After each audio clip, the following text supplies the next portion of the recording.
கலைச்செல்வி நலமுடன் வாழ வேண்டும் அம்மா. என்றுமா அங்கா உனக்கு கூறியது போல் உன்னுடைய வாழ்க்கையை மறுமலர்ச்சி சொல்லிவிட்டேன்.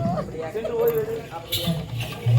ஆமா நீங்க நான் வந்து போயிட்டு வரமா. பாய்மா பாய்மா. டாடா. கலைச்செல்வா, நானும் ஒரு ஏழ்மை குடிமகன். என் தங்கைக்கு தர வேண்டிய தாய் சீதனத்தை நான் தர வேண்டும் என்றால் எங்கேயாவது சென்று ஓடி உழைத்தால் தான் நான் சீதனத்தை தர முடியும். அப்படியா? நீ எங்கும் போக வேண்டாம், பொருளை தேட வேண்டாம்.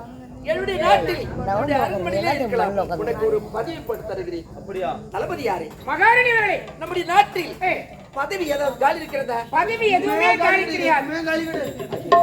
கலைச்செல்வனுக்கு பதவி தருகிறேன் என்று வாக்குறுதி கொடுத்து விட்டீர்கள். என்ன செய்வது? யாருங்க செய்ய முடியும்? தளபதி யாரு?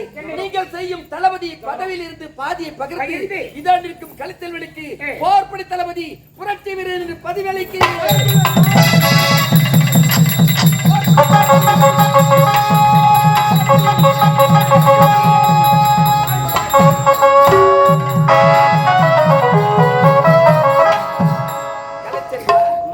பதவி வந்துவிட்டது என்று இருமாப்பு கொள்ளாது. கண்ணை இவன் எப்படி காக்கிறதோ அதுபோல் நாட்டை பாதுகாத்து வர வேண்டும். எல்லைப்புறத்தில் காவலாக இருக்க வேண்டும். நிச்சயமாக நடக்கும் அம்மா. சென்று வா. சென்று வருகிறேன்.